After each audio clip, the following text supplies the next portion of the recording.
Second chapter में तुम लोग पढ़े थे, और कावेरी डेल्टा का जिक्र हुआ था कल के क्लास में, और बताए थे कैसे चोला डायनेस्टी इतना बड़ा बनाया है, यूट्यूब पे अपलोड कर दिए थे। वहाँ सभी कुछ है, देखो।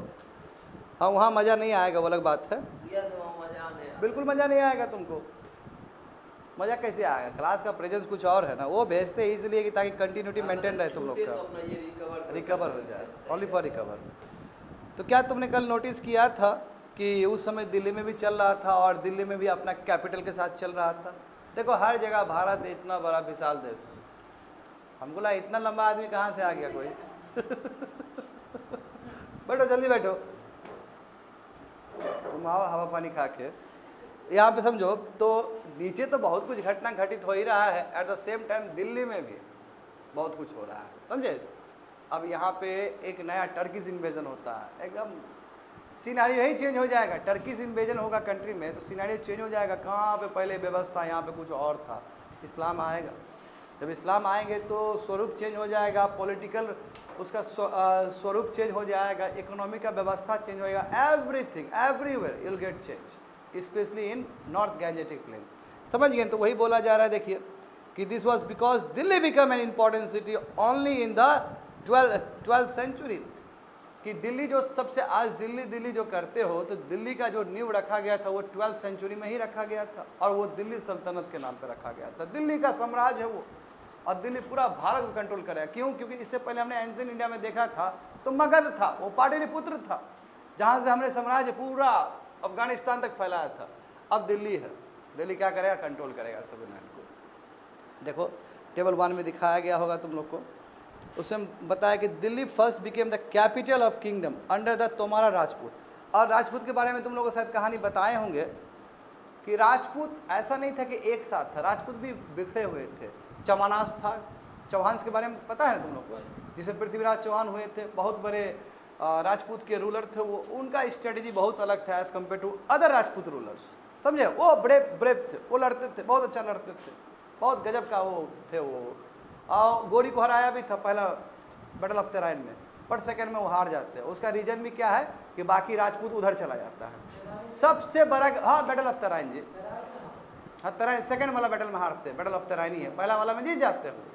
तराइन और कुछ नहीं, वहीं का एरिया है तुम्हारा, राजपूत वाला एरिया है। अभी इस बात को समझो कि राजपूत के अंदर यूनिटी नहीं था। यदि राजपूत सब एक साथ हो जाता है तो बाहर से टर्किश इन्वेजन होता ही नहीं। और हिंदू शाही जो किंगडम था यहाँ पे, ये अफगानिस्तान, हमारा अभी का कश्मीर, ठीक है, और पाकिस्तान, ये वाला एरिया में हिंदू शाही किंगडम का रूल था उस समय, हिंदू शाही रूलर थे। बट इसको जितना इंपॉर्टेंस देना चाहिए था राजपूत को या अन्य किंगडम को, उतना नहीं दिया। बोला कि ठीक है ये लोग देख लेगा, कुछ नहीं देख पाया। तो अब देखो यहाँ पे यदि किंगडम खत्म होगा तो डायरेक्ट असर यहाँ पड़ेगा, है कि नहीं है। इसलिए देखते हो यहाँ पे हमारा बॉर्डर एरियाज में कितना सेना तैनात रहता है। और याद करो तुम लोग मॉडर्न इंडिया, जो तुम लोग यूपीएससी में ही पढ़े हो, मॉडर्न इंडिया में वही forward policy, backward policy, Curzon ने कितना काम किया वहाँ पे, है ना। हाँ, रिंग फेंस वाला पॉलिसी, कितना प्रयास किया कि बचाया जाए इसको। क्यों? क्योंकि ऊपर से अफगानिस्तान, उधर ऊपर से फिर रसिया, असर पड़ता है यहाँ पे, और उसके बाद अलग से टर्किश इन्वेजन। तो ज़रूरी है कि नॉर्थ वेस्ट फ्रंटियर को, इस रीजन को बचाया जाए। अब ये रीजन बच ही नहीं पाया, नहीं बच पाया तो टर्किश इन्वेजन हो गया। जब टर्किश इन्वेजन होगा तो यहाँ का जो व्यवस्था पूरी तरीके से चेंज हो जाएगा, समझ में आ रहा है। और यहीं से दिल्ली सल्तनत शुरू हो जाएगा। तो ये हिस्ट्री है। देखो यही चीज़ मैं पढ़ा रहा हूँ ऑप्शनल में भी, 1 घंटा बाद यही पढ़ाने वाला हूँ स्टूडेंट्स को। कोमल और नीतीश आता है ना, उसको डिटेल्स में पढ़ाया जा रहा है, उसमें यही सब चीज़ पढ़ाया जा रहा है। देखो तो Delhi became the first capital, कब बना था? तोमारा राजपूत के under, who were defeated in the middle of 12th century by the Chauhan. देखो सब राजपूत ही राजपूत से लड़ रहे हैं। जो तुम्हारा 12th यानी कि 12th सेंचुरी का मतलब क्या? Middle of 12th century 1150।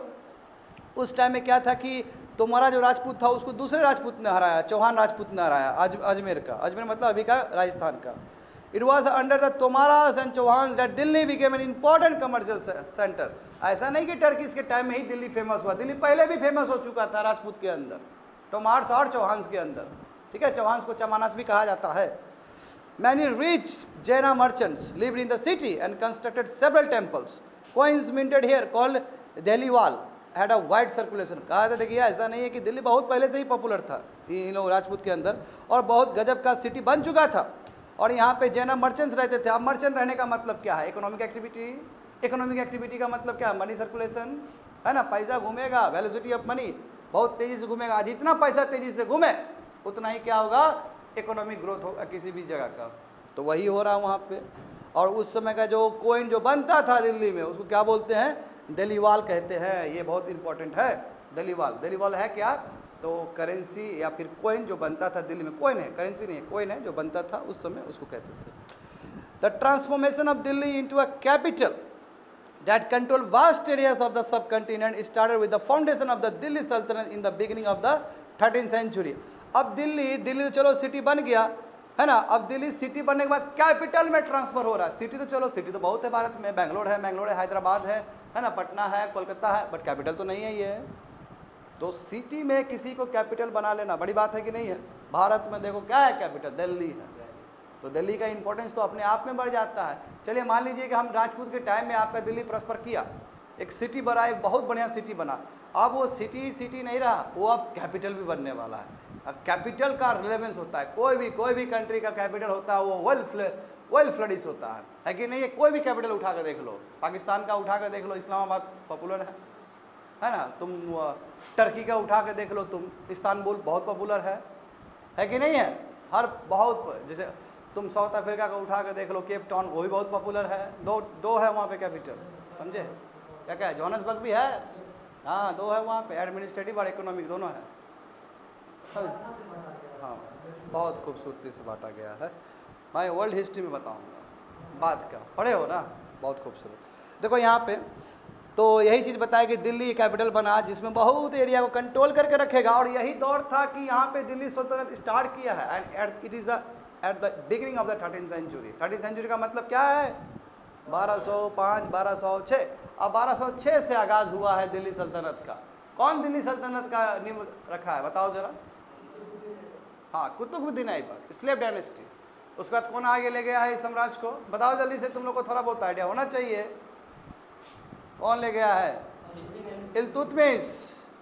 Bairam Khan भी हुए थे, वो अलग बात है, बेटा नालायक था, निकम्मा था, कोई काम का नहीं था, साम्राज्य में बैठ नहीं सका वो, समझे? बना कौन? इल्तुतमिश, जो दामाद है किसका? कुतुबुद्दीन ऐबक का। और फिर उसके बाद भी वही होता है, इल्तुतमिश का। उसके बाद कौन है बताओ? Razia. Through out the history मात्र एक ही सुल्ताना हुई है, वो रजिया सुल्ताना है, रजिया बेगम है। समझ में आया ना? तो ये इससे भी फक्र मनाओ कि लड़की भी किंग बन सकती है। अपने आप में रिवोल्यूशन है कि नहीं है ये? हाँ, एक ही सुल्ताना बनी, ओनली वन, रजिया। उसको भी चलने कहाँ दिया? उसको भी बीटेक करवाया, उसको निकाल दिया। उसके बाद 40 साल तक था वो भी। हमने जो ऑब्जर्व किया है पता है, ज़्यादातर किंग लोग बीटेक ही किए हैं। बीटेक समझ में 4 साल ही रहा है मैक्सिमम किंग। बाद में मुगल का देखोगे ना 4 साल ही रहा, कई तो अब 6 महीना भी टिका नहीं है, कई तो 2 साल भी नहीं टिका है। देखो अकबर, यूसीदा अकबर, औरंगजेब 50 साल तक रहा राज किया। किसका? कुतुब ऐबक बेटा बोल रहे हैं, इल्तुतमिश का बेटा का नाम बैरम खान था। ठीक है, वो लिख सकते हो, बाद में तुमको मिल जाएगा इन्फॉर्मेशन। बस कॉर्नरी समझो, क्योंकि जो इंपॉर्टेंट रूलर है उसी के बारे में पढ़ना है हमें, क्योंकि उसका कोई कंट्रीब्यूशन ही नहीं है। जिसका कंट्रीब्यूशन नहीं है तो हिस्ट्री में पढ़ने की आवश्यकता ही नहीं है आपको। समझ में आ गया ना? तो ये सब हो रहा है। टेक अ लुक, देख लो वहाँ पर, देख लो 5 डायनेस्टी था जो दिल्ली सुल्तानत के अंदर चला। जानते हो सब डायनेस्टी के बारे में? तुम लोग जानते हो नहीं? एक पहला देखो, यहाँ पर देखो, ये राजपूत डायनेस्टी दिया गया है। तो अच्छा थोड़ी देर में जाएंगे, पहले इधर देख लेते हैं क्या क्या दिखा है। The Delhi Sultanate built many cities in the area, बहुत सारे सिटीज़ वो दिल्ली कहते हैं। और एग्जाम्पल देखो, दिल्ली है, कुन्हा, सिरी और जहानापना, जहाँ क्या है, जहाँपना, ये सब क्या है। देखो अब इसमें देख लो अच्छे से, तुगलकाबाद है, आदिलाबाद है, देखो अभी भी प्रेजेंट है। हौज खास देखो, बताओ, हौज खास में घूमते थे हम लोग। देखो ये देखो, सिरी हो गया, जहानापना, ये बहुत फेमस है हौज खास, पता है तुम लोग को? बहुत फेमस जगह है दिल्ली का। वहाँ पे देखो फिरोज शाह कोटला है, इसका बदल दिया गया ना स्टेडियम का नाम, अरुण जेटली स्टेडियम रख दिया गया ना। देखो कुतुब मीनार, देखो कुतुब मीनार क्या बोले आप, बहुत खूबसूरत है कुतुब मीनार, देखे हो तुम लोग? बहुत खूबसूरत है। तो राजपूत डायनेस्टी देखते हैं। देखो ये टेबल में बहुत कुछ बता दिया गया। टेबल देखो, टेबल होगा जरूर होगा यहाँ पे, ये इंपॉर्टेंट है, सबसे इंपॉर्टेंट टेबल है। देखो वहाँ पे तोमार जो बात कर रहे थे अर्ली 20 शुरुआत का, देखो 1165 अंगापाला थे। अनंगापाला जो थे, इतना इसका टेन्योर है, याद कर लेना। चौहान में देखो सबसे खतरनाक जो चौहान हुआ, पृथ्वीराज चौहान हुआ है, 1175 पे 1192 1192 खत्म। हाँ ये इस सेकंड होंगे, सेकंड होंगे शायद महाराणा प्रताप। हाँ ये उनके टाइम में हुआ था, अकबर के टाइम में हुआ था। ठीक है, वो बहुत इधर से ही बहुत पावरफुल थे, मेवाड़ रीजन से थे, राजपूत थे वो लोग, इस रीजन से थे, बहुत टॉप कंटेंडर थे, बट इनको भी क्रश कर दिया गया। आएगा हिस्ट्री में आएगा वो भी। शुरुआत का देखो टर्किश रूलर्स कुतुबुद्दीन ऐबक। ठीक है, देखो 1206 बताए हैं। देखो बीटेक किया कि नहीं किया, देखो 4 साल। उसका देखो शमसुद्दीन इल्तुतमिश अच्छा खासा रहे हैं। उसका फिर रजिया भी बीटेक की है, देखो 1236 से 1240। समझ में आ रहा है ना। बालबन, बाप रे बहुत बड़ा नाम है, गयासुद्दीन बालबन। ठीक है, ये गजब का आदमी था। कहने को यहाँ पे देखोगे तो 21 ईयर्स नज़र आ रहा होगा तुम लोग को, 40 साल से भी ज़्यादा किया है। ठीक है, ये बहुत अलग है, ये वाटर कैरियर है, ये समझो कि पानी पिलाने वाला आदमी है। अब सुल्तान बन के बैठा हुआ था, फूल में पानी, माली था ये। कहा जाता है कि मतलब ऐसा कम हिस्ट्री में होता है जहाँ पे एक सामान्य आदमी, गरीब आदमी जो पानी पिलाता है किसी को, और वो जाके सुल्तान बन जाए कभी, तो वो बालबन है। समझे, जो भी है विवाद मत करो अभी। हाँ हाँ सब बताएंगे तुमको। जिलेलाई वाला कॉन्सेप्ट कौन लाया था, तो बालवानी लाए थे। सिजदा वाला कॉन्सेप्ट कौन लाया था, यही लाए थे, है ना। वो जो किंग का जो होता है फीट, उसको चूमना, किसिंग, क्योंकि अभी भी होता है ना, पैबोस कहा जाता है, जो कि पर्शियन कल्चर में था उस समय। ये समदंड करते ऐसे करके सर झुकाया जाता है ना, वो भी यही लाए थे। नॉवेल्स का हालत जीना हराम कर दिए थे, बोला था कि कपड़ा प्रॉपर कपड़ा में रहेगा नहीं तो ठीक नहीं होगा। अरे कोर्ट में स्ट्रिक्ट डिसिप्लिन, और तुम लोग छोटा आदमी है, नीचे बैठो, ऊपर बैठेगा, राजा है, हम राजा बैठेंगे यहाँ पे, सिंहासन मेरा होगा, नीचे लगाओ रे, छोटे छोटे कुर्सी लगाओ ये लोग को ले जाओ। यानी कि नॉवेल्स लोग को ना औकात दिला दिया। इससे पहले जो चालीसा बनाया था इल्तुतमिश ने चालीसा बनाया था। चालीसा मतलब 40 दिखता है, बट उसमें 16 नॉवेल्स होते थे, 16 नॉवेल्स होते थे, जो कि इंपॉर्टेंट कैबिनेट रैंक कह सकते हो अभी के हिसाब से। कैबिनेट होते हैं ना, पीएम हो गए, तो और भी बहुत सारे हैं पोस्ट, फाइनेंस मिनिस्टर ये वो, तो उस समय बहुत पावरफुल था।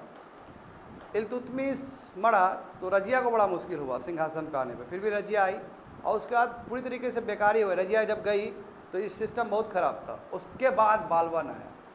अब बालबन ने देखा कि अरे ये नॉवेल्स ही लोग हैं जो चलने नहीं देता है, मराओ इसको, स्वीट पॉइजनिंग करके मरवा दिया सबको, और सबको एकदम सिस्टम ही चेंज कर दिया। उसके बाद इतना तगड़ा सिस्टम बनाया है वो, तो इस यही कारण है कि वो लंबा समय तक राज कर पाया। समझे, और ऐसा नहीं था कि इम्पार्शियल जस्टिस देता था वो, यानी कि जस्टिस को लेकर कोई कंप्रोमाइज़ नहीं। देखो ये तो अलाउद्दीन खिलजी का भी है, ये जान लेना तुम लोग।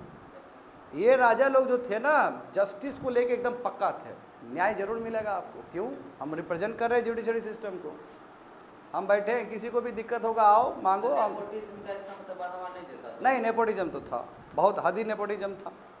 बट यदि तुम्हारे साथ गलत हुआ है, तुम कॉमन आदमी है, तुम आया, चाहे तुमको कोई भी रिलीजन हो, तुमको न्याय मिल जाएगा।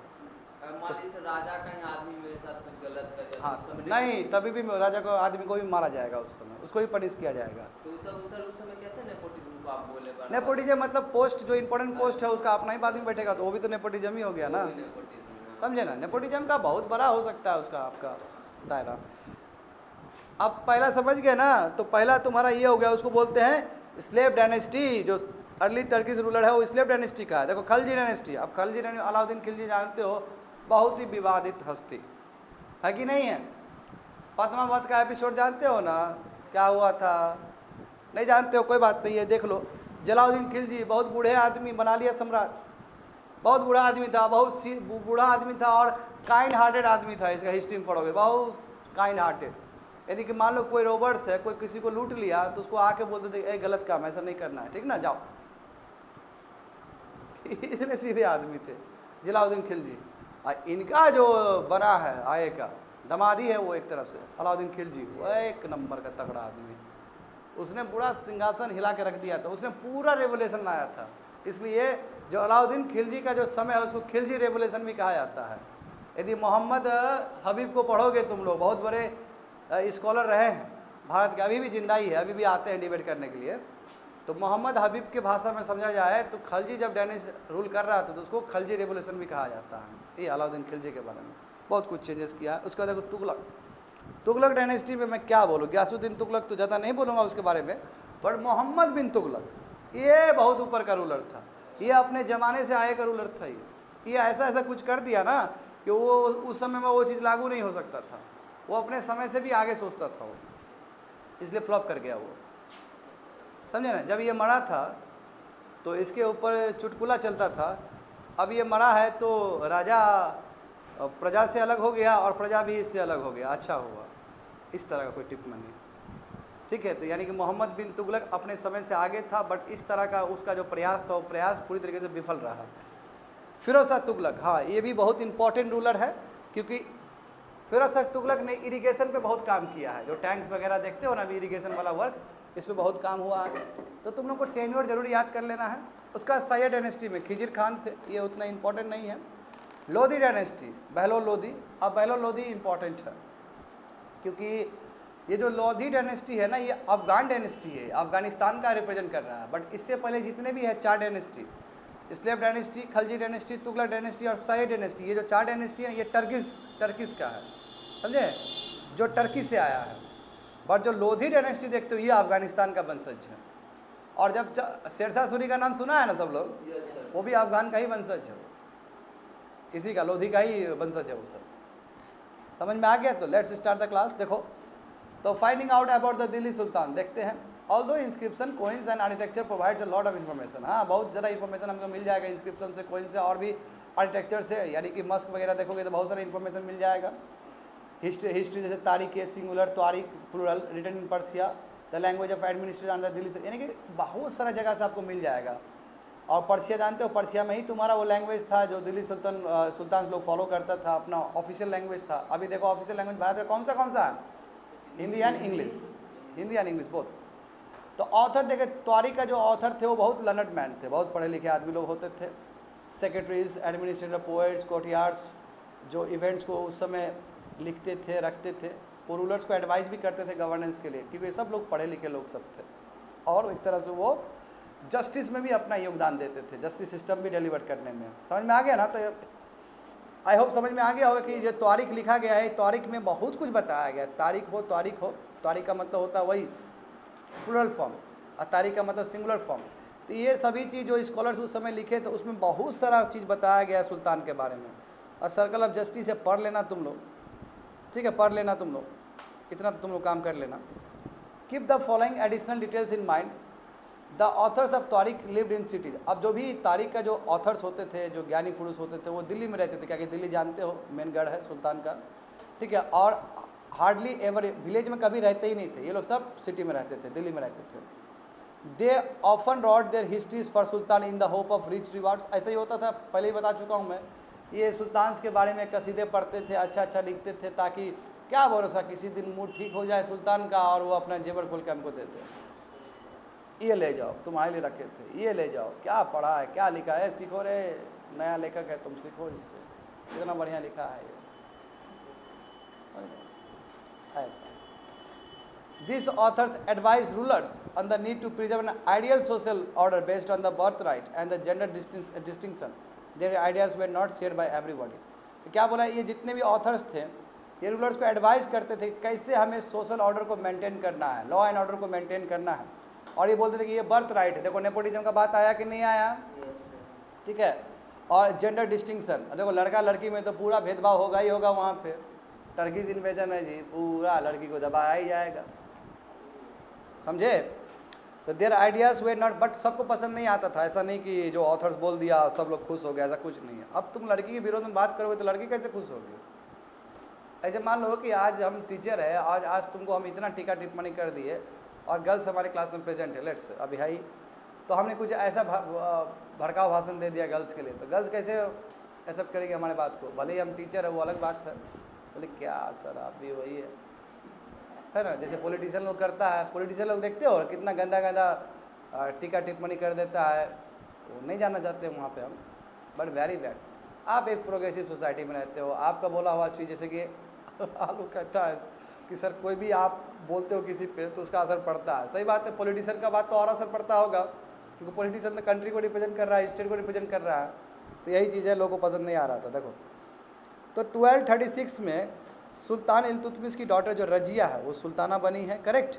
और देखेंगे मिनाज ए सिराज, बहुत बड़े तुम्हारे स्कॉलर उस समय के, उन्होंने कहा कि वो ज़्यादा एबल्ड है, ज़्यादा क्वालिफाइड है अपने ब्रदर्स से।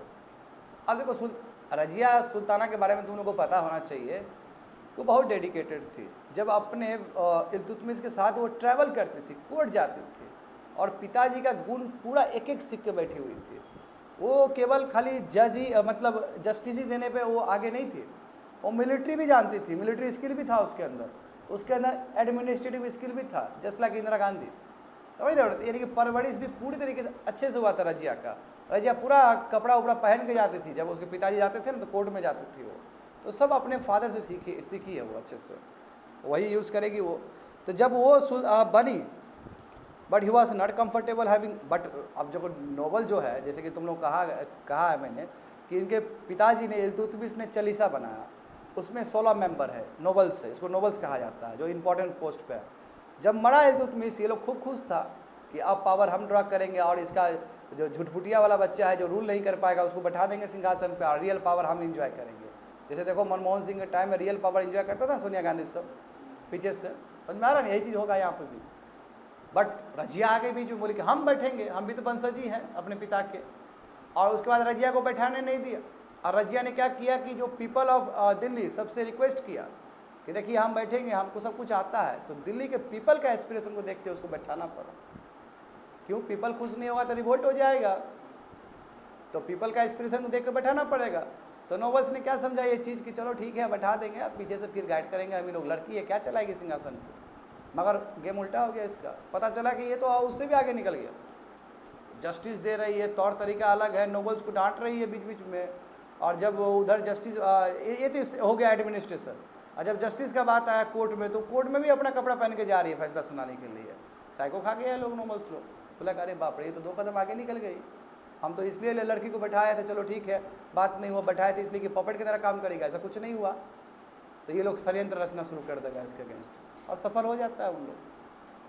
बहुत लड़ी है, बैटल उटल लड़ी है, चैलेंज बहुत था इनके लिए, समझे ना।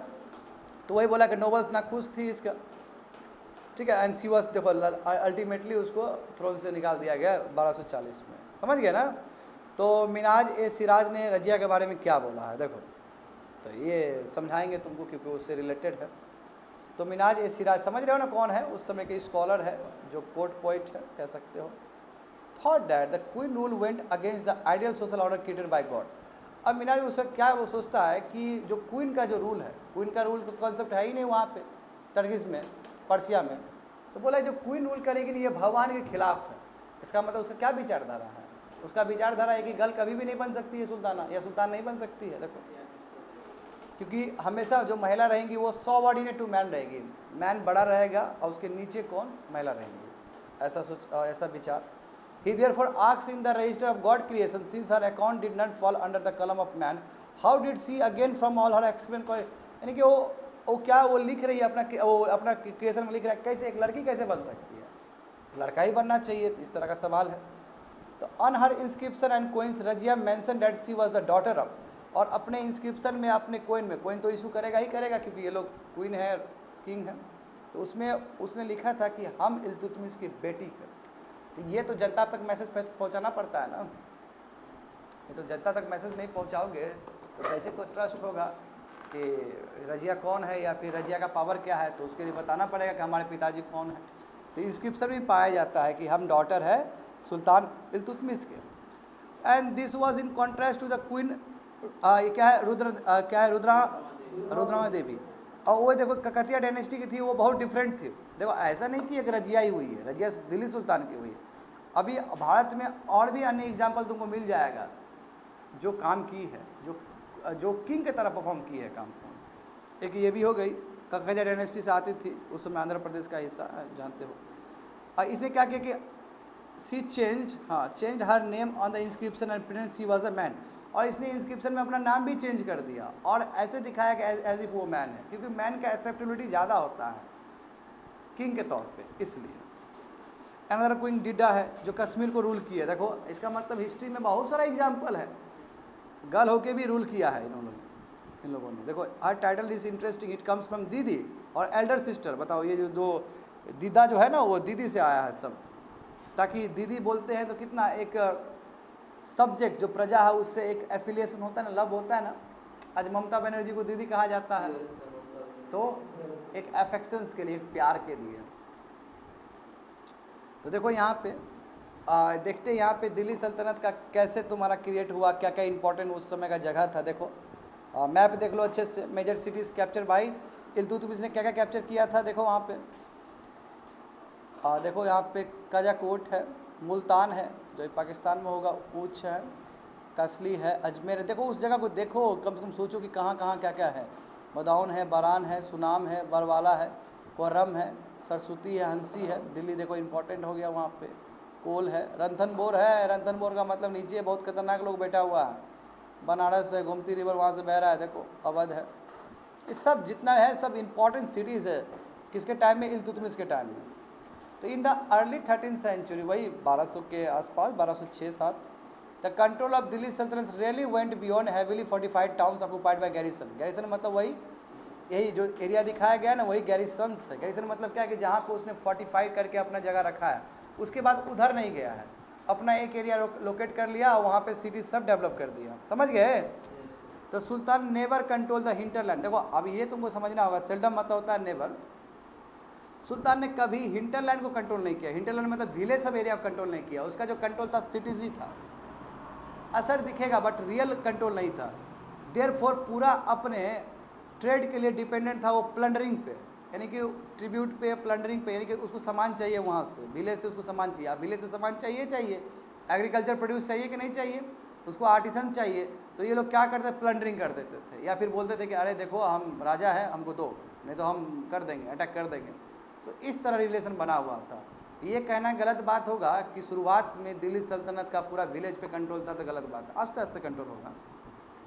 Controlling garrison towns in distant village Bengal and seen from Delhi was extremely difficult. सही बात है कि नहीं है? दिल्ली से गैरिसन टाउन यानी कि दूर दूर का जो टाउन है, बंगाल का टाउन है, अफगानिस्तान का टाउन है, सिंध का टाउन है, अफगानिस्तान का टाउन है, वहाँ पे कंट्रोल करना कितना मुश्किल है, क्योंकि अभी की तरह उस समय इंटरनेट तो था नहीं, अभी की तरह उस समय तो बुलेट ट्रेन था नहीं, तो बहुत मुश्किल हो जाएगा। The rebellion war even bad weather, ठीक है, इससे कम्युनिकेशन रूट्स चेंज हो जाते थे, बदल जाते थे। यानी कि मौसम खराब हुआ तो तुमको पता ही नहीं चलेगा, वो वहाँ पे तुम्हारा जो गवर्नर इंस्टॉल करके रखे वो इंडिपेंडेंट घोषित कर सकता है, या फिर वहाँ पे दूसरी जगह से अटैक हो सकता है। और गेटिंग में समझ रहे हो ना? इसलिए दिल्ली से रह के दूर दराज को कंट्रोल करना is so difficult at that time.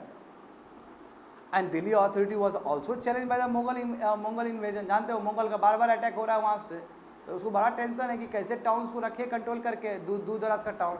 At the same time Mongol का इन्वेजन भी हो रहा है। मंगोल समझते हो, जो मंगोलिया से आएगा, इधर देखो कौशिक, वो देखो, हाँ ये देखो मंगोल दिख रहा है तुमको चाइना से ऊपर, यहाँ मंगोलिया ऊपर दिख रहा है, वहाँ से लोग आते थे अटैक करने के लिए, ठीक है। चंगेज़ खान लोग कौन है? मंगोलजी तो है। चंगेज़ खान से सब डरता था, पता है, हमारा यहाँ बैठा हुआ था ना दिल्ली सुल्तान का सुल्तान सब, वो भी डरता था। इल्तुतमिश के टाइम में आया था लोग, वही इल्तुतमिश का जो समय है वही है, समझ रहे हो? तो बहुत खतरनाक था। चंगेज़ खान कहा था कि जिस जगह से गुजर जाए नरसंहार, मार देगा तो उसको पकड़ के। वो डरता था, लोग चंगेज़ खान के नाम से ही डरता था, बहुत क्रूरल आदमी था वो। घोड़ा में आता था बहुत आदमी लोग के साथ, ठीक है, आता था, हाथ में लाकर मारते चलता, प्लंडरिंग कर रहा है, लूट रहा, चल रहा है, ठीक है। हिस्ट्री खराब है, क्या करेंगे हम? अभी पछताने से कुछ नहीं होगा, बस समझ लो, बुद्धि डाल लो अपना, और क्या, ताकि इस तरह का कुछ ना हो फिर कंट्री में। अब खैर अभी तो होगा ही नहीं, अभी कंट्री बहुत आगे निकल चुका है, डेमोक्रेसी बहाल हो चुका है वर्ल्ड में। हाँ, मगर वर्ल्ड में सब जगह तो नहीं हुआ अभी भी डेमोक्रेसी, क्या भरोसा कब घूम जाए फिर। तुमको पता है कि पूरा दुनिया का जब जर्नी देखोगे ना, तुमको पता चलेगा सब जरा पीस अभी ही है। पीस तो कभी रहा है नहीं दुनिया में, शांति कभी नहीं रहा है दुनिया में। जब राजा का दौर था तो भेज दो आर्मी को, लूटेगा अपना, और दूसरे राजा को मार दिया, वहाँ का प्रजा को मार दिया, अपने अंदर साम्राज्य को कंट्रोल कर लिए, शुरू से। मेडाबल इंडिया में तो कुछ ज़्यादा है। एंशियंट इंडिया में क्या अशोका लोग किया है तो कलिंगा मरा कि नहीं मरा। थ्रू आउट द हिस्ट्री ये इधर इंडिया का हाल नहीं है। उधर देखो ना मैसेडोनिया एम्पायर का, उधर यूरोप को देखो ना क्या हुआ रोमन एम्पायर का, उधर तुम यूनाइटेड स्टेट्स को देखो तो हालत तो सब जगह खराब है। अभी जाके 20वीं सदी 21वीं सदी में कंट्रोल हुआ है। अब 20वीं सदी में भी क्या कंट्रोल बोलेंगे, तो वर्ल्ड वॉर हो गया तुम्हारा। तो अभी भी तो लोग मर ही रहा है सिविल वार में, अभी भी तो यमन में हालत खराब ही है। तो मगर रिलेटिवली देखे तो कौन सा एरा बेस, तो अभी का एरा बेस है जहाँ पे कम से कम तुम लोग चिल्ला के बोलता ह्यूमन राइट्स, चलो बच गया। मगर काहे का ह्यूमन राइट्स उस समय बोले कि हमको पढ़ने का आज़ादी, आओ बाबू तुम्हारा आत्मा पढ़ेगा समझ रहे हो, ये हालत है कंट्री, ये स्थिति है। अभी तो कम से कम बोल देते हैं ना फंडामेंटल राइट्स से आर्टिकल 21 है 19 है, जो चीज़ तुम लोग लिमिटेड नॉलेज है बोल देगा अपना। तो बोलेगा कि हमारे पास तलवार है, हमारे पास भी राइट है, आओ। उसमें गिड़गिड़ाना शुरू कर देगा। ये सब चलता था उस समय। बहुत मतलब इमेजिन करोगे ना, तो अभी हम लोग इतना अच्छा पोजीशन पे है, इतना अच्छा टाइम में जी रहे हैं, हमको पूरा आज़ादी है कि हम बहुत कुछ कर सकते हैं इस फैसिलिटी से। ऐसा पहले नहीं था, समझे। देखो तो ये सभी चीज़ मंगोल इन्वेजन से डर रहा है, देखो बाय गवर्नर। अब देखो गवर्नर भी बताए, तुगरिल खान जानते हो, तुगरिल खान। देखो बालबन का कहानी समझो। एक तुगरिल खान करके गवर्नर था बंगाल में, ठीक है। तो बालबन के टाइम में उसने इंडिपेंडेंट घोषित कर दिया। गवर्नर समझ रहे हो ना, ऊपर मेन रहेगा किंग, उसके जो अपने गवर्नर है वो अलग अलग जगह को रूल करेगा। तो तुगरिल खान का तुगरिल बेग करके, तुगरिल बेग, ठीक है, तुगरिल बेग गवर्नर थे कहाँ, बंगाल रीजन के। तो ये इंडिपेंडेंस घोषित कर दिया। बालबन को गुस्सा आया, इसका इतना मजाल कि गवर्नर घोषित कर, मतलब इंडिपेंडेंट घोषित कर देगा, ये अपना स्टेट बना लेगा। सब सेना को भेजा और उसको आदमी के सामने में मौत दिया है। और उसको नहीं, पूरा फैमिली मेम्बर्स को, उसको जितना ही फैमिली मेम्बर्स है सबको बाहर निकाला और फांसी में लटकाया और बोला देखो तमाशा, अब यदि कोई करेगा तो देख लेना, पर दिखा देंगे बढ़िया से। ये गवर्नर का हाल करके रखा था बालबन ने, समझे। तो क्या पीस क्या, तो इंडिपेंडेंट तो अब, मगर अभी तो बालबन आया नहीं है, पहले का स्थिति है ये। तो यदि गवर्नर यदि थोड़ा सा भी लगा कि ऊपर मेरा जो किंग बैठा हुआ बेकार का है, नालायक है, कुछ नहीं कर सकता है, तो यहाँ क्या करेगा, वो इंडिपेंडेंट घोषित कर देगा और अपना ही स्टेट बना कर चलेगा। ये हुआ कि नहीं हुआ है। जो बना है बंगाल बाद में मुगल से अलग होकर गया है। मुर्शिद कुली खान जानता है ना, जिसका वंशज बाद में तुम्हारा बना है, मीर कासिम सब, हाँ, सिराज उदौला बना है। तो फिर तो थ्रू आउट द हिस्ट्री हम देखते हैं कि जहाँ पे किंग वीक हो गया तो गवर्नर क्या करेगा, इंडिपेंडेंट घोषित कर देगा। देखो यही चीज़ हो रहा है यहाँ पे भी। तो ये पूरा डिपेंड करता है, यदि गवर्नर यदि रेबल्ड हो गया, इसका मतलब सुल्तान क्या है, बहुत वीक हो गया। सल्तनत बैडली सर्वाइव दिस, और कभी कभी सल्तनत को बहुत मुश्किल होता था और चैलेंज को स्वीकार, मतलब चैलेंज को सर्वाइव ही नहीं कर पाता था और टूट जाता था, ऊपर बिखर जाता था। देखो यही जो बोले गयासुद्दीन बालबन के टाइम में ही कंसोलिडेशन हुआ था, समझे। और कंसोलिडेशन मतलब क्या है कि साम्राज्य को ना एक साथ करके रख देना, एक्सपांसन नहीं है। जो टूटा बिखरा साम्राज्य है उसको पावरफुल बना के उसी जगह तक रह गए। बट जो रियल एक्सपांसन जो हुआ है वो अलाउद्दीन खिलजी के टाइम में हुआ है। तो दिल्ली सल्तनत भी तो 5 डायनेस्टी से गुजरा है ना, अभी 5 डायनेस्टी बताया गया था ना आपको। तो ये बालबन है, बालबन ने क्या किया, अपने गवर्नर उवर्नर जितना भी था, जो बाहर का मंगोल इन्वेजन हो रहा था, सबको कंट्रोल किया। इसने कंट्रोल किया, एक्सपांड नहीं किया, कंट्रोल किया अपने एरिया को। और जो एक्सपांड किया वो कौन है, अलाउद्दीन खिलजी है, खिलजी डायनेस्टी से।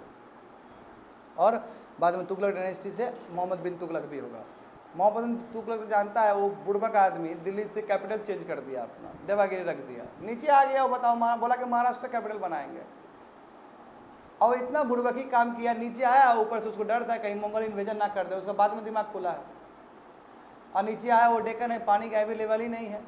यहाँ से देखो, अब दिल्ली से आदमी दौड़ते हुए चलते हुए आ रहा है, वो उतना साधन तो नहीं है कि सबको रेलगाड़ी में बैठा कर लाओगे। सब लोग चल रहा है, बीच में कितना लोग मर गया। यहाँ पे आया, रिलाइज हुआ यहाँ पानी भी नहीं है, रिसोर्सेज भी नहीं है, फिर से बोला कि चलो अब वापस फिर दिल्ली। तब तो बहुत कुछ हो गया है। तो उसका तो यही सब चीज़ करने में उसका टेन्योर खत्म हो गया है, समझा। ऐसा भी हिस्ट्री है। देखो, first set of campaigns along the internal frontier of Sultanate aimed at consolidating the hinterlands of the garrison towns. देखो, जो कैंपेन था कि इंटीरियर फ्रंटियर को बचाना है, ऊपर नॉर्थ वेस्ट फ्रंटियर को बचाना है, इसका मेन एम यही था कि उससे पहले हम क्या करते हैं, अपने जितने भी हिंटरलैंड है, विलेज, सबको कंट्रोल कर लेते हैं। बालबन ने भी यही किया है। तो ड्यूरिंग दिस कैंपेन फॉरेस्ट को देखो, फॉरेस्ट जो था उसको क्लियर कर दिया, उसको आग लगा क्लियर कर दिया गया, वहाँ पे काट उट दिया गया उसको। यमुना गंगा वाला, जानते हो यमुना, जो गंगा यमुना वाला डोप होगा वो कितना फर्टाइल होगा। तो वहाँ पे एग्रीकल्चर प्रैक्टिस करवाओ, एग्रीकल्चर प्रैक्टिस करवाएगा तो वहाँ पे ह्यूज रेवेन्यू आएगा, जो ह्यूज रेवेन्यू आएगा तो सरकार और ताकतवर बनेगा। तो ये व्यवस्था हो रहा है। और जितने भी हंटर गैदरर्स है, पेस्टलिस्ट है, उसको भगा दिया अपने हैबिटेट से, भागो यहाँ से।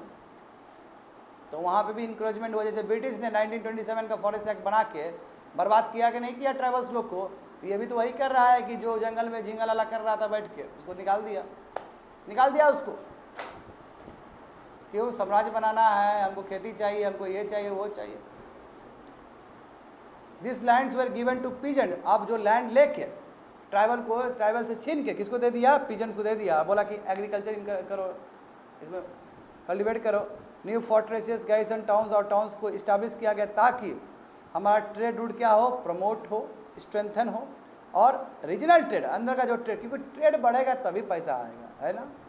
क्या बोलते हैं, रोजगार ऐसे ला सकते हैं क्या? रोजगार, इंडस्ट्री आएगा तब, है ना? रोजगार बोलते हैं ना, अभी भी बिहार में रोजगार कम है, रोजगार कम है, तो यहाँ पे इंडस्ट्री खुलेगा तब ना होगा। जैसे कोल्ड ड्रिंक का इंडस्ट्री खुला कि नहीं खुला बेगूसराय में, तो तभी रोजगार भी आया। तो जितना इंडस्ट्री, उसके लिए इकोनॉमिक एक्टिविटी होना जरूरी है। कोशिश यही किया जा रहा है कि अलग अलग एग्रीकल्चर आएगा तो प्राइमरी एक्टिविटी सेकेंडरी एक्टिविटी को असर करेगा, सेकेंडरी टर्सरी को करेगा, इस हिसाब से इकोनॉमिक व्यवस्था क्रिएट होगा। वही प्रयास है। देखो सेकेंड एक्सपांसन क्या है तुम्हारा? External frontier. जो एक्सटर्नल फ्रंटियर है कि बाहर का, नॉर्थ वेस्ट फ्रंटियर, जो बाहर से अटैक होगा तो वहाँ पे ध्यान है। पहले तो क्या किया, कंसोलिडेशन किया अंदर का, अंदर में क्या किया, गंगा यमुना वाला डोब को क्लियर किया। अब सेकंड जो है कि बाहर से जो अटैक होता है उसको भी बचाना है, तो उसको बचाया जाएगा। बहुत सारे मिलिट्री एक्सपीडिशन हुए हैं, साउदर्न इंडिया में भी हुआ, वहाँ तो हुआ है, साउदर्न इंडिया में भी हुआ। कब? अलाउद्दीन खिलजी। अलाउद्दीन खिलजी जानते हो बहुत ताकतवर है, ठीक है। और फाइनली मोहम्मद बिन तुगलक के टाइम में भी हुआ था। तो हम कह सकते हैं कि खलजी डायनेस्टी और तुगलक डायनेस्टी के टाइम में मिलिट्री एक्सपीडिशन बहुत ज़्यादा हुआ है, यानी कि अपने जगह से निकल के दूसरे जगह पे हम कंट्रोल करने के लिए जा रहे हैं, that is called military expedition. और इस कैंपेन में देखो सल्तनत आर्मीज capture elephants, horses, slaves and carried away precious metal. गया वहाँ पे जीत लिया, जो वार बूटी आया वो लेके आया अपना, और लेके आएगा तिजोरी भरेगा से राजा का। जब तिजोरी भरेगा तो वो अपना इंजॉय करेगा उस चीज़ को और परस करेगा जगह को, क्योंकि उस समय तो था नहीं व्यवस्था अभी जैसा। देखो जब मोहम्मद बिन तुगलक का देखोगे अंतिम का रेंज देखोगे तो 150 ईयर्स आफ्टर द समहाउट हम्बल, यानी कि दिल्ली सल्तनत स्लेव डायनेस्टी बनने के बाद जब मोहम्मद बिन तुगलक का बारी आता है, और वो भी अंतिम का बारी है मोहम्मद बिन तुगलक का, होता है ना टेन्योर का लास्ट फेज में, तो अभी तक 150 साल बीत चुके थे। तो उसमें देखो आर्मी जो है दिल्ली सुल्तानत का वो क्या गया तुम्हारा बहुत आगे मार्च किया है, यानी कि मोहम्मद बिन तुगलक भी एक्सपेशनिस्ट पॉलिसी अपनाते थे, अपने जगह से निकल के दूसरे जगह पर कंट्रोल करते थे। और देखो इसने क्या किया, they had defeated rival armies and seize cities, बहुत सारे सिटीज़ को आर्मी को इसने डिफीट करके अपने साम्राज्य के अंदर यानी कि दिल्ली सल्तनत के अंदर लाया है इन लोगों ने। और देखो टैक्स कलेक्ट करता था पीजेंट्री से, जस्टिस देता था इन लोग को, but how complete and effective control, कितना मुश्किल होगा सबको कंट्रोल करके रखना। तो देखो यहाँ पे दिखाया गया कि कौन सा कैंपेन कब कब चला था। देखो यहाँ पे दिल्ली से गया है कैंपेन राधनबोर को 1303 में, चित्तौड़ को देखो अटैक किया 1303 में, गुजरात पे गया है देखो 1299 में, देखो कारा से गया है नीचे देवागिरी, बताए थे ना मोहम्मद बिन तुगलक का देवागिरी कैपिटल शिफ्ट किया था, उसका देखो नीचे भी गया है, तंजावुर तक गया है, बताओ छोड़ा नहीं है, नीचे भी गया है, समझे, नीचे तक गया है, चोलास तक पहुंचा है ये लोग।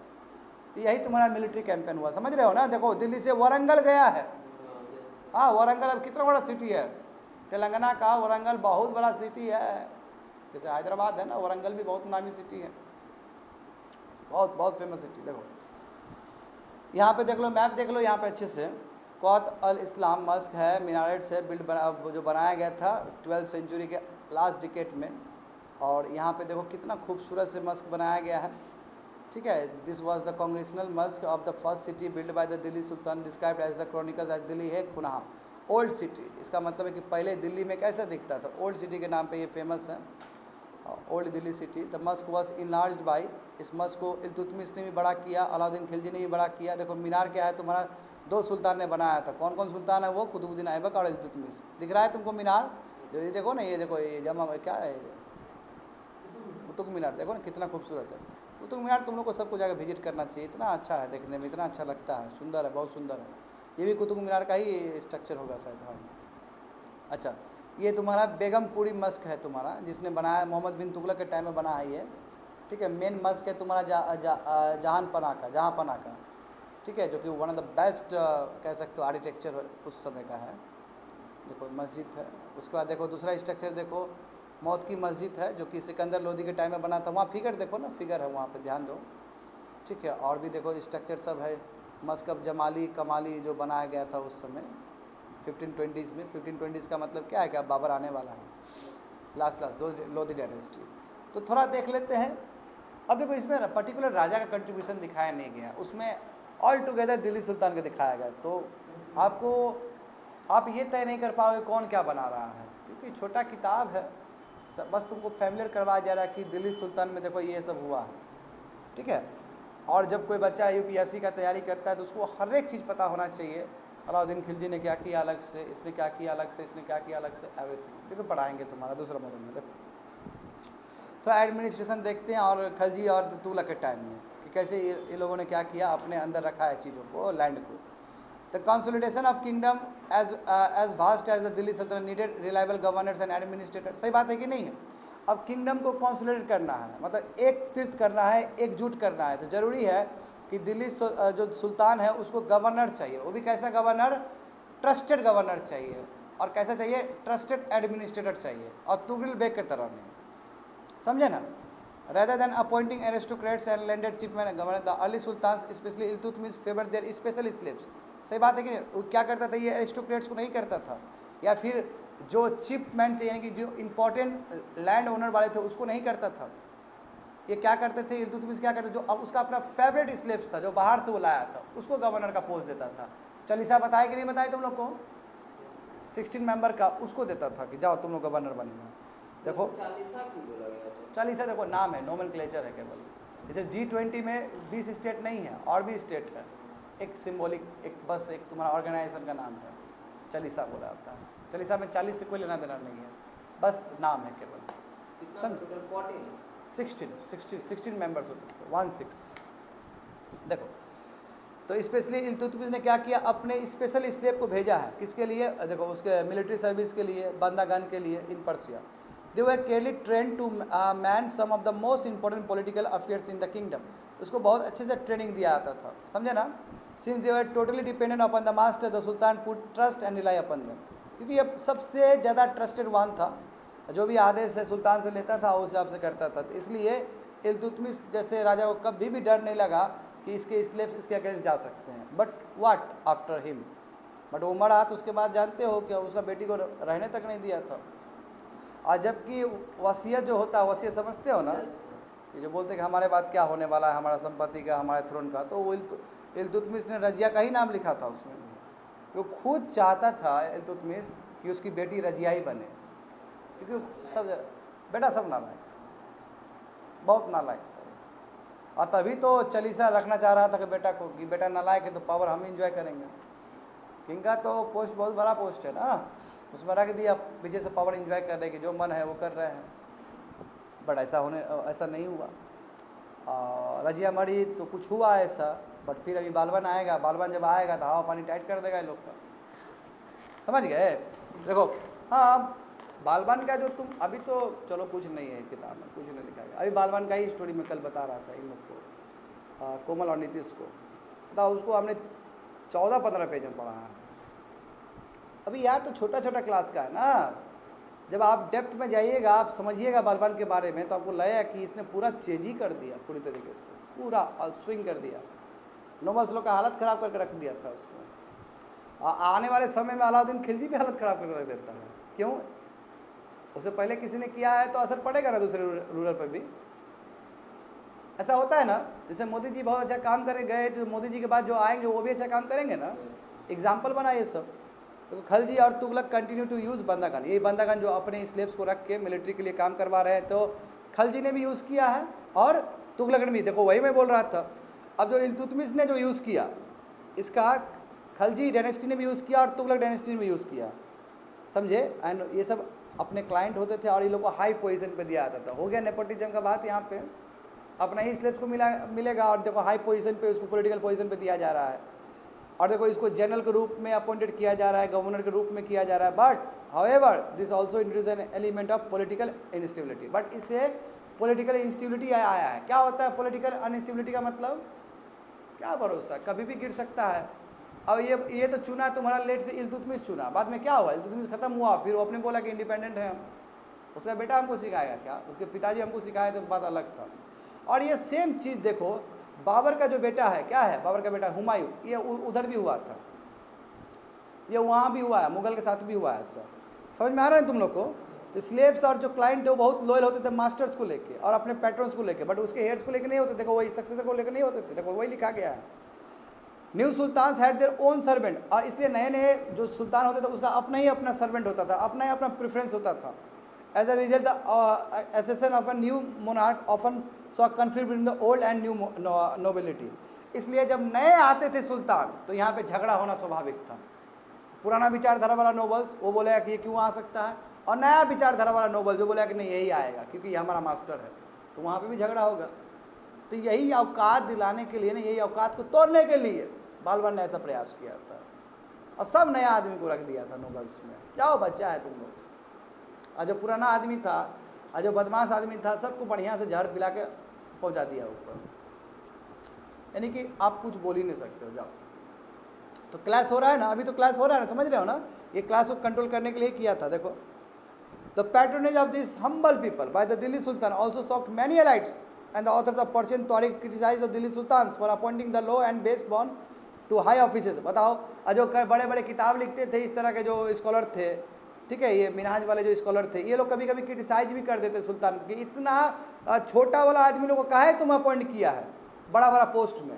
क्या कि ये लोग भी रॉयल ब्लड वाला चीज़ मानता था, ऑथर लोग भी सब। देखो अभी मिनहाज ये सिराज ने किया था ना क्रिटिसाइज कि रजिया कैसे बन सकती है, अभी जैसे बताए थे। तो ये लोग भी बोलता था कि ये जो लो एंड बेस बॉर्न यानी कि जो नीचे जाति में जन्मा हुआ वो कैसे हाई पोजीशन में कर सकता है, सुल्तान का दिमाग खराब हो गया।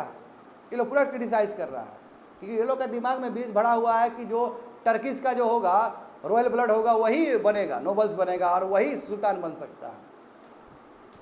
देखता है पॉइजन दिमाग कितना पॉइजन होता है, इसका नुकसान होता है। देखो तो सुल्तान मोहम्मद बिन तुगलक के टाइम में कौन से लोग थे, देखो तो मोहम्मद बिन तुगलक ने अपॉइंट किया था अजीज़ खुमर को, वाइन डिस्टिलर है ये, ठीक है। बारबर को भी अपॉइंट किया था, देखो मानका तबाक को किया था कुक के रूप में, 2 गार्डनर्स भी थे लाधा एंड पीरा, ठीक है। अब ऐसे लोग को हाई एडमिनिस्ट्रेटिव पोस्ट दे दिया, देख रहे हो कितना सामान्य आदमी को, देख रहे हो वाइन डिस्टिलर यानी कि वाइन चलाने वाला लोग को। फिरोज हाजम कौन है? बारबर है, बारबर समझते हो, बाल काटने वाला आदमी, ठीक है। मानका तबाक कौन है? कुक है, रसोईया। और 2 गार्डनर था, देखो माली, लादा और पीरा, इसको दे दिया हाई एडमिनिस्ट्रेटिव पोस्ट दे दिया। तो क्या होगा, क्या क्या मैसेज जाएगा बताओ, ऐसे लोग को दे दिया तुम। तो जियाउद्दीन बर्नी जो कि मिड 14th सेंचुरी में क्रॉनिकल का मतलब होता है स्कॉलर, समझे ना, कंफ्यूज नहीं होना है। इसने बोला कि इस तरह का जो अपॉइंटमेंट है ना, सुल्तान लॉस ऑफ पॉलिटिकल जजमेंट, और ये अपॉइंटमेंट कर रहा है क्योंकि ये रूल नहीं कर पाएगा, ये लोग समझे, रूल नहीं कर पाएगा। तो इसका मतलब तुम लोग खुद सोचो कि ये जो उस समय का जो स्कॉलर भी था उसके दिमाग में भी कितना बीज भरा हुआ था, नहीं कि क्यों नहीं बन सकता है यदि तुम्हारे पास एक्स्ट्रा टैलेंट है। अभी लोकतंत्र में क्या है, डेमोक्रेसी में क्या है कि कोई बारबर हो, कुछ भी हो, चाय बेचने वाला आदमी प्रधानमंत्री बन सकता है, तो कुछ भी हो सकता है कि नहीं है? मोदी जी बने कि नहीं बने? बट उस समय का स्कॉलर क्या बन रहा है कि बारबर क्यों बनेगा, कुक क्यों बनेगा? तो इससे हमें ये भी समझ में आता है कि उस समय सोसाइटी में लोगों का विचारधारा क्या था, सोच क्या था। और केवल हम एंशिएंट इंडिया को गरियाते रहते हैं कि वर्ना सिस्टम था, वर्ना सिस्टम था, वर्ना सिस्टम था, जहाँ पे शूद्र को, वैश्यास को ऊपर जाने नहीं देते थे। तो यहाँ पे भी तो कुछ हाल ऐसा ही है। और हर समय दुहाई देता था कि इस्लाम इस्लाम इस्लाम, इक्वलिटी। कहाँ का इक्वलिटी? यहाँ पे का कुछ इक्वलिटी दिखा तुम लोग को क्या? तो इससे भी हम ट्रेस आउट कर सकते हैं इन लोग का सोच से। देखो यहाँ कितना टाइम हुआ, देखो like the earlier Sultan Khalji and Tughlaq monarch appointed military commander. सही बात है ना, वही बोला गया कि शुरू में भी देखो जैसे सुल्तान ने किया वैसी तरह खलजी वाले भी और तुगलक मोनार्क भी और मिलिट्री कमांडर को अपॉइंट किए हैं। अब देखो ये लोगों को गवर्नर बनाया था। जो मिलिट्री कमांडर है उसको गवर्नर बनाना ज़्यादा आसान होता है, सही बात है, क्योंकि उसको स्किल है उसके पास। जैसे हम लोग कहते हैं एक डीएम सीएम बन जाए, कितना बढ़िया बात है, क्योंकि उसको स्किल है एडमिनिस्ट्रेशन का। तो जो मिलिट्री कमांडर थे उसको गवर्नर बनाया गया है बाद के टाइम में, समझे, और पहले के समय में भी। दिस लैंड्स वेर कॉल्ड, इसी को इक्ता बोलते थे, इक्ता, समझे, इक्ता। जैसे इल्तुतमिश ने ही इक्ता वाला सिस्टम लाया था। इक्ता मतलब प्रोविंस, अभी स्टेट देखते हो ना तुम लोग, स्टेट, उस समय इक्ता, और इक्ता के जो होते थे मालिक वो इक्तादार होंगे, और ये जो सिस्टम होगा उसको इक्ता सिस्टम कहा जाता था। देखो लिखा गया, जो होल्डर होगा वो इक्तादार होंगे, या मुक्ति, मुक्ति भी कहा जाता था इसको। अब मुक्ति का काम क्या था? लीड मिलिट्री कैंपेन और maintain law and order in their iqtas. Military campaign करिए और कोई तरह का लॉ एंड ऑर्डर हुआ तो उसको ठीक करिए, आप कोई दिक्कत हुआ तो ठीक करिए उसको। लॉ एंड ऑर्डर समझते हो, स्टेट शांति से रहना चाहिए, कोई भी दंगा फसाद हुआ सेक्शन 144 लगाओ, मिलिट्री रूल, ये सब। तो ये काम तुम्हारा इक्ता का था, ये इक्तादार का था या मुक्ति का था। And in exchange of the military service, तो मुक्ति को भी पैसा मिलेगा ना, यदि वो सर्विस दे रहा है ना, इक्तादार या मुक्ति सर्विस दे रहा है तो उसको पैसा मिलना चाहिए। तो देखो उसको पैसा मिलता था, यानी कि उसको तुम्हारा लैंड वगैरह मिल जाएगा, और लैंड वगैरह वही क्या है, सैलरी के रूप में मिलता था। लैंड देखो, लैंड से बड़ा क्या हो सकता है एसेट, है ना, तो वही चीज़ मिल रहा था। देखो कि वो रेवेन्यू कलेक्ट कर सकता है, जो असाइनमेंट दिया जाएगा। अब लैंड दे दिया गया, वहाँ से कलेक्ट करो मनी और रखो अपना आराम से, तो लैंड उसके अंडर आ जाता था। They also paid their soldier, अब वो जो पैसा कमाता था वहाँ से लैंड जो दे दिया गया उसको, वहाँ से रेवेन्यू कमाएगा, वो रेवेन्यू से अपने अंदर जितने भी सोल्जर है, क्योंकि मिलिट्री कमांडर के अंदर बहुत सारा सोल्जर होगा ना, उसको भी देते थे। They also paid their soldier from this revenue. A control over Mukti was not effective if the office was not inheritable and if they were assigned iktas for the short period of time before being shifted। अब देखो इतना आसान नहीं था, मुक्ति के ऊपर control करना is very very very difficult. क्यों बोलो? क्योंकि मुक्ति के पास क्या है, मिलिट्री है, मिलिट्री है ना, आर्मी लोग, क्या भरोसा वही बगावत कर दे। अब मान लो कि सुल्तान वीक है ऊपर, समझ रहे हो, सुल्तान वीक है तो ये तो बगावत कर देगा। क्यों? अरे इसके पास लैंड है, इसके पास आर्मी है, इसके पास पीपल का एस्पिरेशन है, वो बोलेगा कि पीपल को बोलेगा कि मेरे साथ ही रहना, बोलेगा पीपल ठीक है, बन गया कि स्टेट। तो इसलिए कहा जाता है कि मुक्ति के ऊपर कंट्रोल करना इज़ वेरी डिफिकल्ट, यदि सुल्तान ऊपर में वीक रहा तो, समझे। और इसलिए इस चीज़ को समझते हुए अभी भी ये होता है, डीएम को लंबा समय रहने देता है, कभी नहीं, डीएम का शिफ्टिंग होते रहता है, गौर किए हो ये बात, डीएम का ट्रांसफ़र होते रहता है, तो ये लोग मुक्ति का भी ट्रांसफ़र करते रहता था। नहीं तो लंबा समय के लिए रख दोगे ना तो वहाँ पे हो जाएगा, वो रणनीति अपना लेगा कैसे ये जगह को ले कंट्रोल करें, तो ये ट्रांसफ़र वाला व्यवस्था। This harsh condition service were rigorous impose during the, देखो और तुमको ट्रांसफ़र जाना ही है, तुम कुछ दिन यहाँ करेगा कुछ दिन वहाँ करेगा। ये अलाउद्दीन खिलजी और मोहम्मद बिन तुगलक के टाइम में तो बहुत ज़्यादा हो गया था, यानी कि टिकने ही नहीं दे रहा था ये लोग को, और क्योंकि पता था कि यदि इसको टिकने दिए तो हो सकता है हमारे अगेंस्ट ही बगावत शुरू हो जाए। देखो इस तरह का डेवलपमेंट हुआ है। Accountants were appointed by the state to check the amount of revenue collected by the मुक्तिस। और देखो ऐसा तो नहीं है कि मुक्ति को तुमने लैंड दे दिया, और लैंड दे दिया तो तुम रेवेन्यू कलेक्ट कर रहा है मुक्ति, मत कितना कलेक्ट कर रहा है, क्या करप्शन तो हो रहा है, क्या करप्शन भी तो होने का चांस है। उसके लिए एक अलग से डिपार्टमेंट बना दिया, अकाउंटेंट तैयार कर दिए।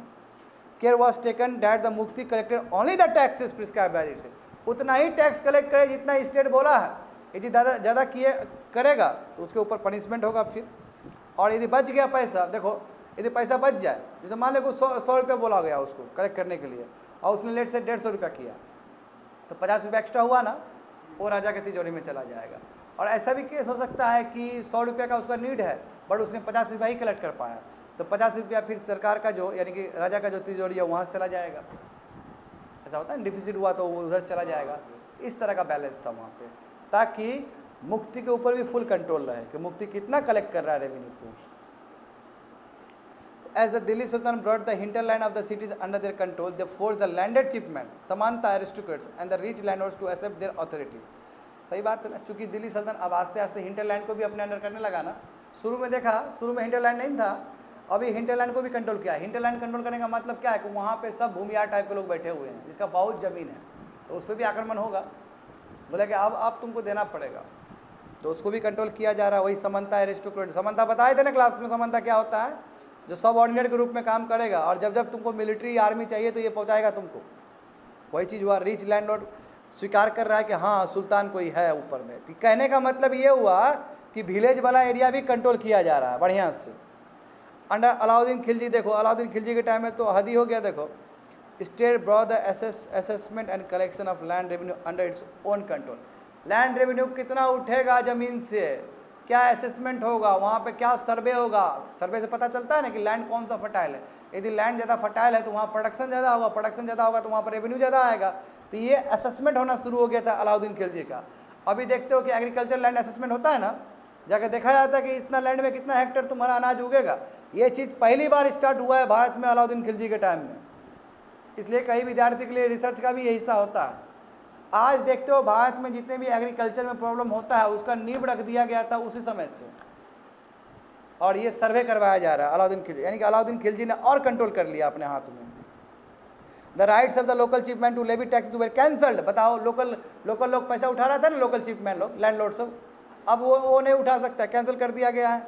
और बोला कि वेर ऑल्सो फोर्स टू पे, तुम भी टैक्स दो, तुम एक्सेप्शनल आदमी थोड़ी है, तुम भी टैक्स दोगे।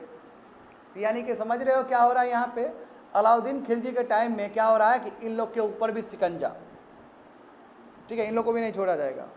सुल्तान एडमिनिस्ट्रेटर मेजर द लैंड, जो उसके एडमिन जाते लैंड को देखते थे और आराम से वहाँ पे देखते थे कि कितना पैसा होगा इससे।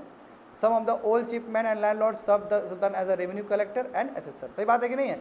जो विश्वासी होंगे, जो विश्वासी लैंडलॉर्ड्स होंगे, चीफमैन होंगे, वही रेवेन्यू कलेक्टर के रूप में काम करते थे वहाँ पे। देखो 3 टाइप्स ऑफ टैक्सेस होता था, वेरी इंपॉर्टेंट। देखो, एक क्या है तुम्हारा ऑन कल्टिवेशन कॉल खराज। अब खराज क्या है, मतलब खराज का मतलब है कि कितना प्रोड्यूस हुआ, जितना प्रोड्यूस हुआ उसका 33% दे दो हमको। जैसे मान लो कि 100 यूनिट प्रोड्यूस हुआ, उसका 33% दे दो। It is also one kind of tax, ठीक है। अब उस समय कितना 50% था, मैंने एग्जाम्पल दिया हूँ। कई राजा लोग 33% भी किए हैं, और उस समय अलाउद्दीन खिलजी के टाइम में 50% था। 50% बहुत ज़्यादा होता है कि नहीं होता है, बताओ। यानी कि तुमने 100 यूनिट प्रोड्यूस किया, 50 यूनिट दे दो सरकार को एज अ टैक्स, उसी को बोलते खराज बोलते थे। दूसरा क्या, कैटल। आपके पास यदि कैटल है, आपके पास गोट है, सीप है, तो उसके ऊपर टैक्स लगेगा, क्योंकि वो सब इकोनॉमिक एक्टिविटी में काम होता है। कैटल को बेचोगे तो पैसा आएगा, तो उसके ऊपर भी टैक्स देना पड़ेगा। और हाउसेस के ऊपर, अब हाउसेस के ऊपर तो अभी भी लगता है, म्यूनिसिपल टैक्स लगता है ना, बिल्कुल। तो थोड़ा सा रुक जाओ, ख़त्म कर देंगे। तो it is important to remember that large parts of the subcontinent remain outside the control. मगर अभी तो दिल्ली से हिंटरलैंड गया है ना, मगर पूरा इंडियन सब कॉन्टिनेंट का बात किया जाए तो वो तो अलग ही अलग किंगडम चल रहा है हर एक जगह पर, है ना। ये तो कोई चंद्रगुप्त वाला नहीं ना है जी, अशोका वाला नहीं ना कि पूरा साम्राज्य को कायम करके रखे हो, ऐसा नहीं है। और भी बहुत सारा जगह पे अलग अलग किंगडम चल रहा है, पूरा कंट्रोल में नहीं है दिल्ली सुल्तान का। इट वॉज डिफ़िकल्ट, बताओ शुरू में ही है, बड़ा डिफ़िकल्ट है दिल्ली से बंगाल को कंट्रोल करना, है ना। Soon after annexing India the entire region became independent. अब बताओ क्या हुआ कि जैसे ही तुम्हारा साम्राज्य खत्म हुआ तो इंटायर रीजन क्या हुआ, इंडिपेंडेंट हो गया। यानी कि जानते हो कि वहाँ पे ऊपर सुल्तान खत्म होगा तो इंडिपेंडेंट घोषित कर लेगा। गैंजेटिक प्लेन देखो, गैंजेटिक प्लेन में क्या था, केवल फॉरेस्ट एरियाज, तो फॉरेस्ट एरियाज था तो उसको काटोगे तो क्या करोगे, फिर एग्रीकल्चर प्रोड्यूस करोगे। तो sultan force could not penetrate, local chiefman establish the rule in this region. ऐसा जो ही नहीं था कि सुल्तान लोग जो करता था वही होता था। क्यों, ये लोग गोरिल्ला वॉरफेयर भी तो कर सकता है वहाँ से। गोरिल्ला वॉरफेयर के बारे में पता है ना, कि वहाँ पे ये लोग टुकड़ी बना कर रह सकता है ग्रुप में, और इधर से यदि भेजे मिलिट्री तो ये भी मारेगा उसको। तो ऐसा नहीं है कि दिल्ली सल्तनत तुमको दिख रहा है तो जो ही नहीं कि गंगा का भी प्लेन में पूरा दिल्ली सल्तनत ही हो। ऐसा बहुत सारा जगह है जो इंडिपेंडेंट घोषित करके वो अपना ही काम कर रहा है। इधर आएगा तो गोरिल्ला वॉरफेयर करेंगे, उसको भी मारेंगे। अब देखो ना, भारत में नक्सलाइट है, कहाँ नक्सलाइट को तुम खत्म कर पाया क्या? उड़ीसा में है कि नहीं है, अभी छत्तीसगढ़ में अभी भी है, पॉसिबल नहीं है खत्म करना। क्यों, गांव का आदमी जैसे दिखता है वैसा ही नक्सलाइट भी है, पता ही नहीं चलेगा कौन नक्सलाइट है कौन नहीं है। सो डिफिकल्ट है। देखो तो लोकल, देखो इसलिए लोकल वहाँ के जो इन्फ्लुएंसर लोग थे, एलाइट लोग थे, वो भी इस्टेब्लिश करके वहाँ पे रह रहे थे। समटाइम्स रूलर जैसे Alauddin Khilji, Mohammad bin could force their control in this areas but not only for affair. हाँ, कभी कभी ये जो यदि बहुत पावरफुल उधर सुल्तान आ गया ऊपर तो ये कंट्रोल कर लेते थे, बट जो कंट्रोल होता था वो फ्यू मंथ्स के लिए, फ्यू डेज़ के लिए होता था। बाद में फिर दूसरा आएगा, बगावत कर देगा और बोलेगा कि नहीं मेरा एरिया है, मेरे रहने दो हमको यहाँ पे, ठीक है ना। तो यहीं तक रखते हैं इसको। कितना है, समझ में आ रहा है ना? अच्छा, थोड़ा सा पेज बचा हुआ है ना। हाँ, तो मंगोल समझ लेते हैं। चीफमैन और देख लेना, chieftains and their fortification कैसे कैसे किया है वो तुम पढ़ लेना, तुम लोग ये पढ़ा देते हैं। मंगोल्स अंडर चेंगिस खान, देखो ये मैंने बताया, तुम पूछ रहे थे ना, देखो ये कितना डेडली था ये लोग। देखो चेंगिस खान, वही चेंगिस खान है, ये इन्वेड किया था त्रंक्सोनिया को, नॉर्थ ईरान वाला जगह को, 1219 में किया था। फिर दिल्ली भी आया, दिल्ली की तरफ भी आया। Mongol attacks on Delhi Sultan increase during the, अब जब इल्तुतमिश के टाइम में भी आया था, बट इल्तुतमिश के टाइम में क्या हुआ, अटैक नहीं किया। क्यों नहीं अटैक किया, देखो इसका रीज़न है, सुनो यहाँ पे ध्यान दो तुम लोग, यहाँ पे लिखा नहीं गया है, देखो हुआ क्या था कि मंगोल एक लड़के को दौड़ा रहा था, एक लड़का मतलब वहाँ का जो साम्राज्य का जो किंग था उसका बेटा था, वो दौड़ते हुए आया इंडिया शरण लेने के लिए, और ये पता चल गया इल्तुतमिश को। तो अभी तुम्हें पता है कि इसके पीछे मंगोल लगा है, और यदि उसको शरण दे दिया जाए तो मंगोल इंडिया में भी अटैक कर सकता है, इसलिए बोला कि हम तुमको शेल्टर नहीं दे सकते, भागो यहाँ से। तो ये चीज़ बहुत पसंद आया मंगोल को कि क्या बात है, इसने शरण नहीं दिया तो छोड़ दो, इसको अटैक नहीं करेंगे। चुपचाप वो बाहर चला गया, नहीं कुछ किया। बट इल्तुतमिश मर जाएगा तो उसके बाद तो ध्यान रहेगा उसका, वो तो इल्तुतमिश ने किया था ना। बाद में देखो खलजी डायनेस्टी आया, तुगलक डायनेस्टी आया, बट खलजी के टाइम में ऐसा नहीं हुआ। खलजी के टाइम में तो बार बार अटैक हुआ है बाहर से। अब मंगोल वही चेंगिस खान के टाइम में देखो वही बोला जा रहा है कि मंगोल अटैक्स दिल्ली सल्तनत में इंक्रीज हुआ अलाउद्दीन खिलजी के टाइम में, समझे। और अलाउद्दीन खिलजी के बाद जो मोहम्मद बिन तुगलक हुआ उसके टाइम में भी अटैक हुआ है।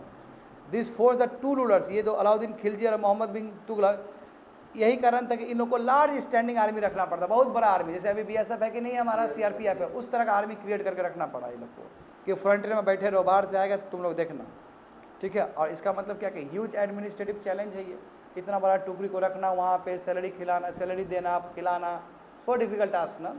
तो इसके लिए आपको चेंजेस लाना होगा, उसके लिए आपको रिफॉर्म्स लाने होंगे। तो अलाउद्दीन खिलजी ने रिफॉर्म्स लाया था, मार्केट रेगुलेशन लाया था, बहुत सारा डिपार्टमेंट बनाया था उसने, समझ गए ना। तो ये चीज़ हम देखेंगे, और यहाँ पे कल मैं ज़रूर बताऊँगा कि अलाउद्दीन खिलजी ने क्या किया इसके लिए, और मोहम्मद बिन तुगलक ने क्या किया, ताकि वो नॉर्थ वेस्ट फ्रंटियर पे अपना स्टैंडिंग आर्मी को रख सके, उसके लिए क्या क्या रिफॉर्म्स लाया है, समझ गए ना। Tomorrow will finish, don't worry.